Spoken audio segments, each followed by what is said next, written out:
क्या कुछ खास जो है आज की मीटिंग में रहा है? होम मिनिस्टर अमित शाह जो हैं बीजेपी के हेडक्वार्टर जम्मू में मौजूद थे। हाल ही में मीटिंग इख्तिताम पज़ीर हुई है और हमारे साथ बातचीत करने के लिए मौजूद हैं बीजेपी के सीनियर लीडर और leader of opposition Sunil Sharma ji. Sir, तमाम लोगों की, जम्मू कश्मीर के जितने भी लोग हैं उनकी नज़र इस मीटिंग में थी और आखिरकार क्या कुछ डिस्कस हुआ, क्या कुछ मीटिंग में अहम पॉइंट्स उठाए गए, इसके बारे में जानना चाहेंगे। इसलिए जम्मू कश्मीर के लोगों की सारी नज़रें इस मीटिंग पे थी क्योंकि जम्मू कश्मीर की जनता भारतीय जनता पार्टी पे, नरेंद्र मोदी जी पे, अमित शाह जी पे विश्वास रखते हैं। अन्यथा मंत्री आते हैं, मंत्री जाते हैं, किसी को कोई ज़्यादा चिंता नहीं है, लेकिन इनकी विश्वसनीयता इतनी ज़्यादा है कि लोग एक एक मिनट यहाँ पे इनको पूरा वॉच करते हैं। ये जो मीटिंग अभी भारतीय जनता पार्टी कार्यालय में हुई, ये बहुत ही इंपॉर्टेंट और बहुत महत्वपूर्ण मीटिंग थी। पिछले एक साल से जिस प्रकार से सुरक्षा की परिस्थितियां इस पहाड़ी बेल्ट में और इस बॉर्डर बेल्ट में चुनौतीपूर्ण बनी हुई है, चैलेंजिंग बनी हुई है, तमाम विधायकों से फीडबैक लिया है, जानकारी ली है और ये आश्वासन दिया है कि इस आतंकवाद को रुथलेसली ध्वस्त किया जाएगा, कुचला जाएगा, इसका सपोर्ट स्ट्रक्चर, इसका ढांचा जो है उसको भी ध्वस्त किया जाएगा। ये आश्वासन विधायकों के द्वारा समस्त जनता को मिला है।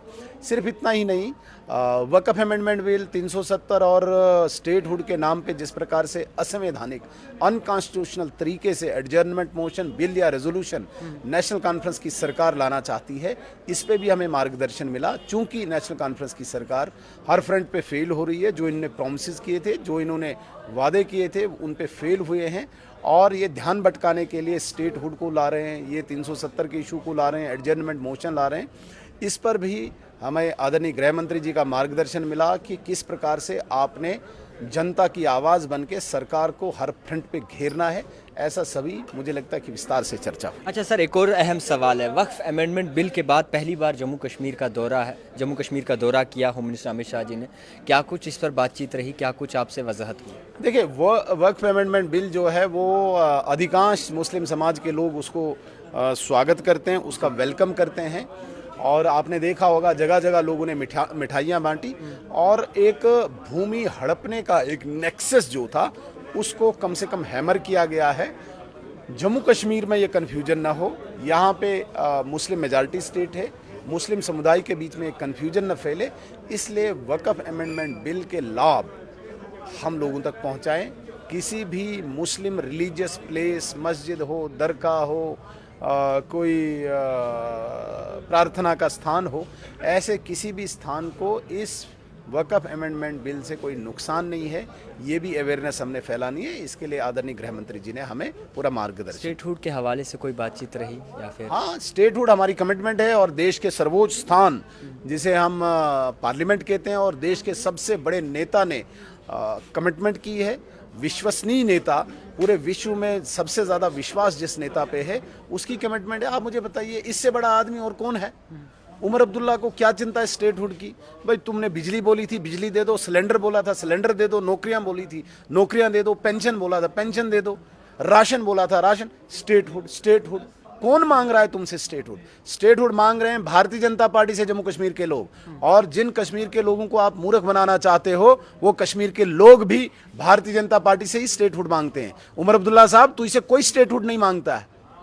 आपको प्रॉब्लम है उमर अब्दुल्ला साहब।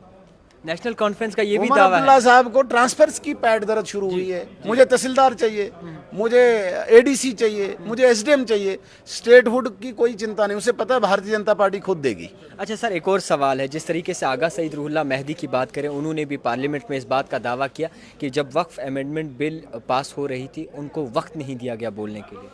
देखिए, एक पार्लियामेंट रूल्स पे चलता है, नियम पे चलता है। हर पार्टी को अपना अपना टाइम फिक्स किया जाता है, जैसे विधानसभा में भी टाइम फिक्स किया जाता है।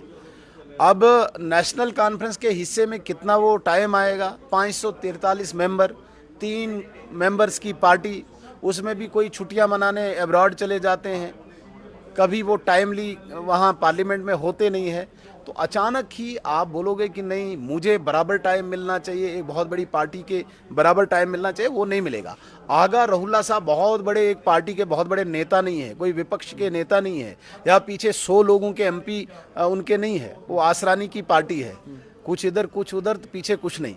तो वो आसरानी की पार्टी के एक सांसद हैं उनको जितना टाइम मिलेगा उतना ही मिलेगा, उनके जोर जोर चिल्लाने से टाइम एक्स्ट्रा नहीं मिलेगा। आखिरी सवाल है, मजबूर ज़रूर है मगर कमज़ोर नहीं, एनसी के लीडर्स का कहना है, हाल ही में मीटिंग के बाद आया सामने। हमने कहाँ बोला आप कमज़ोर हो, आप बड़े ताकतवर हो, हमने थोड़ी बोला। लेकिन इतनी बड़ी ताकत आपके पास है कि आप एक तहसीलदार, एक एसडीएम की ट्रांसफ़र से घुटने टेक देते हो। जो आपके डोमेन में नहीं आता उससे आप घबरा रहे हो। भाई आपके पास जो डिपार्टमेंट्स हैं उसमें आपने क्या किया, पीएचई में आपने क्या किया, पीडब्ल्यूडी में आपने क्या किया, हेल्थ में आपने क्या किया। आपको परेशानी हुई है कि लॉ एंड ऑर्डर में जो ऑफिसर्स उस जुमरे में आते हैं उनकी ट्रांसफर्स नहीं हुई, इसलिए हम बड़े ताकतवर हैं। वो आपकी ताकत तो दिख रही है हमें। एक ट्रांसफर से जिन्होंने घुटने टेक दिए वो कितने ताकतवर हैं वो वहीं से साबित होता है। बहुत शुक्रिया वक्त देने के